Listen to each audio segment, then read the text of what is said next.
Recently, an idea came to me about fake money. As you know, America and probably any other country, I'm sure, has fake money. It's not backed by metal. It used to be backed by precious metals, or that's what ancient banknotes of USA said, but I'm not really a historian on this, but you could probably find information about when did America's money stop having value. It just symbolizes debt now, or just credit. But I just realized why we probably have fake money, and it's directly tied to the movie industry, the record industry, just basically audio, video games nowadays, print productions, like text-based crap. Basically, it's just to fund fake shit. Fake money for fake shit. Now, in a real, genuine, actual human society, we would barter, we would trade goods and services, and probably have, like, written agreements for exchanging labor hours and food and all that stuff. We would just be bartering using actual, real goods and services that would be made right in the area. You know, manufacturing is just, it's all like done far away in China now, and people wonder why we're in such a bad economic state. We have so much stuff, but we manufacture almost none of it, but it's a little too late to be worried about that. So I'm just gonna focus on fake money and fake goods and services. I've already expressed my thoughts on how media production is massively blown out of proportion. Like, if you want to write a story, keep it short. If you want to make a movie, keep it short. I'm talking 45 minutes is probably unreasonably long. 10 minutes is probably as long as it should be. A lot of podcasts are just so rambly, and it's like, you know, if you just snip all that stuff out, you'd probably, like, massively reduce the runtime to, like, half or something like that. Me personally, when I'm done editing these things, I tend to remove like a quarter of the runtime. Oh, and video games, like, everyone's already complained about that, so, you know, I don't play video games anymore, but it's an example of something that ideally people should be able to do it on their own, like, you know, homebrew Atari games or homebrew NES or something like that. Something very simple that a normal person could do. I don't even have time to get into how disproportionate these productions have become. Anyway, acting is cringy, just the very idea of acting should just make a human cringe, and freaks, they love it. Again, an unusually large amount of activities for young children involve having them act. Like, kindergarten and early grades would have mandatory plays that I don't recall there being opt-outs for, and I don't know about Boy Scouts, but Girl Scouts would have these, they would just kill time by putting on plays, and even some weird middle school, like, they were putting on plays for the older children had to partake in. It's basically some kind of a reenactment with monologues, and, you know, I don't care. It's essentially acting. It's just you're playing dress up, and then you start miming some commonplace activity, like scrubbing the floor, and then you recite some monologue that you wrote, like, just, yeah. I had something a little more cohesive in my head, but yeah, I mean, you can use, like, real metal or banknotes, I guess, that are backed by real metal if you're gonna get money involved in exchange of goods and services made in the community. But if you're gonna make some big television or movie, just audio, video, VG, text, whatever, print, just media, it's not going to be something legitimate and artful made by a real person, and it's not going to be like true story time or genuine thoughts time. Can you imagine if there were publications with these things? That'd be great. But like advertising, you know, products that are good should speak for themselves, and you're going to notice that they say that if there is truth in advertising, nothing would be sold, and like 1% of the budget goes to the product and 99% of the budget goes to the advertising. Yeah, that sums it all up. I mean, what more can you say about that? If, say, the controllers wanted to stir up a bunch of crap and make people angry, they will fund projects like large audio-video projects like propaganda films or ad spots. It's all audio-video. A commercial is essentially the same as a TV show, is the same as a movie, the same as some short film made by a student for a grade. You know, it's audio-video. So that's why I keep calling it that, because the audio part is actually quite significant. We just don't really notice it, but it can make a big difference in how we perceive the final product. Anyway, movies do not really benefit society. It's just that our news media just goes on and on about how great movies are and how great popular music is, and it's advertising, and I've already talked about that in the past, so why should I repeat myself already? I'll repeat myself if I feel that it's extremely noteworthy and I haven't brought it up in a while. Audio video is not a bad medium, it's just, you know who controls it. You know who funded the development of television? Not just the television device or receiver, but like how the whole entire system regarding television works. Somebody says it reads like a Tel Aviv phone book. So that's interesting, and that should make you think, like, when they found out that this wireless transfer of images and sounds was possible, like, they knew what they had. And boy, they went crazy with it. It's kind of interesting also to know that before TV invented, it also existed because there was a possibility of these machines being constructed. When it comes to inventions, it's like they've actually always existed. It's just, the question is, when in recent memory has one been put together and functioned? That's the question. But if it can be invented, it has always existed. So isn't that something to think about? Anyway, I'm trying to come up with a good way to phrase my thoughts, but I'm sure you probably would have figured out what it is. If the elites want to make a propaganda piece that riles people up and gets a lot of attention, they're going to want to advertise it, because if they're going to spend that much money, they want people to pay money to see it, and that's important. Paying money to see a production, fake money. Real money goes for real things like produce, or getting a ride from a carpool, whatever, just paying for the gas or food for the horse, whatever. The elites want to produce a movie. They will have to pay people because it's a really big production. It's huge. A lot of the budget just goes to people whose parts are just a cog in the machine. Like, you need more hands on deck. Like, these are not easy things to make. A few people involved in the movie making business are very famous and people know their names, but there's just all of these grunt workers that they have to hire to keep things running. So it's a lot of money to make a movie, and the elites are gonna pay with fake money because it can be spent the same, but it's not backed by anything. And perhaps my opinions are not very good, and I'm not an economics student or anything, but it's just an idea that I got. And paying people to work on a video game, fake money. And what these media companies want is that they do not want people to own copies of the media. As in, they don't want you to own a movie, like a DVD, or they don't want you to own a CD, ideally. These mediums are out there because the people demanded it, and there is a market for it. People pay money. But these media companies do not want records and cassette tapes and VHS and DVD and CD. They don't want people to have that. They just accept that people do. What they would want is that, ideally for these companies, there would be this a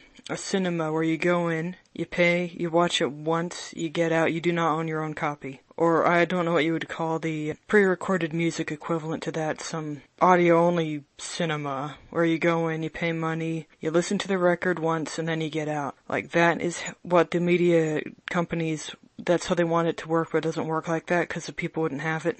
But now that they're doing, like, digital shit, and I don't partake in that, so I'm only gonna speculate. They're really bothered by piracy, but they can still do that thing where they will charge you to watch something once, and I don't know if you have access to it after you pay for it, or how it works. I guess you would have access to it. A lot of people's, like, media libraries, they don't have them at their discretion. If they bought a lot of games on Steam and then the games get pulled, that person is SOL, as far as I've heard. Again, I do not partake in these things. I'm gonna repeat what other people said because I don't know firsthand what it's like to use these services. If they want to charge people to watch something fake or to hear something fake, just some screech singing music album or just a movie, things that do not actually benefit society and have no intrinsic value in real life, that is also where the fake money comes in. And the same fake money that allows people to buy made in China trinkets. You know what I'm getting at? I've realized why we don't have money backed by metal anymore, because the money was being produced to pay for workers to work on movies and print propaganda, and then that same fake money is now being used to buy Chinese crap and sometimes legitimate stuff like paying your neighbor to mow your lawn or something like that, going shopping. But it was kind of long and rambly, and I suppose that if I had a much better way to put it, I would have had this thing done in like 4 minutes. But anyway, until next time. So I'm thinking of a better way to rephrase the whole fake money for fake things, real money for real things, but ideally money wouldn't exist. It's just a tool that makes things easier to manage. And I think that fake money was probably invented and used a lot for funding of complicated projects like making a movie or setting up a theatrical play or even theme parks. And this exact same money that was used, this fake money that was used to attract laborers to work on movies and theaters and theme parks, like that same money is just now being used to pay for tickets to go see a movie at the cinema or to buy a digital video game download or a digital music album, things that you can't hold in your hand anymore. That's a huge oversimplification, but I think that is why we use fake money. Anyway, I just remembered that theme parks exist, and I kind of just wonder about the whole idea of them. They notably have trains, like roller coasters and the more leisurely small trains, but those are trains. Roller coasters are trains, and they come in different types, speed, size, velocity, all that stuff. Tracks are different. You got things like carousels. There's some pretty good engineering that goes into this, I guess. Yeah, things that spin, and trains, yeah. And rigged games where all the odds are against you so that you can't win some horrible made-in-China crappy plushy thing. It's just kind of strange. And the carnival food, there's something about theme parks and fairs, and a lot of the time you'll also get, independent craftspeople that, they're selling art that they've made or they're selling pottery. And I'm just wondering about where the true idea for theme parks originated. Because, they're called theme parks, and I'm just kind of wondering about the inspiration behind the first one and how the idea took off. A lot of things that we think nothing of that are commonplace to the point where we just don't notice them. Like, around holidays, especially Halloween, very much so, but also Christmas, but usually Halloween, there are these really obnoxious animatronic dioramas where there'd be this little tiny figurine of a haunted house, and if you set it off, it starts lighting up and making noises and just being a startling nuisance. Oh, I hated those things so much, and who buys them? And, around Christmas there's that startling toy tree that has the fake eyes, and it dances and sings and forgets the word to the song. These dumb animatronic things, we would wonder, what is the point of them? Who would engineer, produce, and then buy them? Why are these a thing? That engineering could have been put to better use. These electronics and animatronics could be put to a better use. Apparently the explanation to the why animatronics is they are idols that move and make noise. Because the Bible and God keeps bashing on dead idols made out of wood or clay or metal that they just sit there and do nothing. And yeah, so the freaks, they are like, okay, well, we'll just be passive aggressive and make a moving idol that makes noises. That's what motion-censored animatronics are all about. They detect input, light changes, and they just start bouncing around making hideous, screechy noises. It's nothing but a middle finger. So, that's just something to ponder about. So I let it sit in my head for a little bit. I'm gonna try and rephrase the fake money and media company connection. So this is pure speculation, history is a lie, blah blah blah. It just came to me, and I've been letting it sit in my head for a while. So I'm gonna presume that how this money stuff went down was, for the sake of simplicity, printed money was backed by metal or real actual economic value, and then technologies started being recovered for audio, video, print, and propaganda, and the stuff that the elites could use to dictate how the public feels. And a lot of these large undertakings of like whole-scale media productions that requires a lot of labor and a lot of time. Movies have so many, just thousands of people just doing these little cog in the machine grunt jobs, and that's where the real cost is. It's not the few big name people. It's like all of these little guys. That's where the cost is.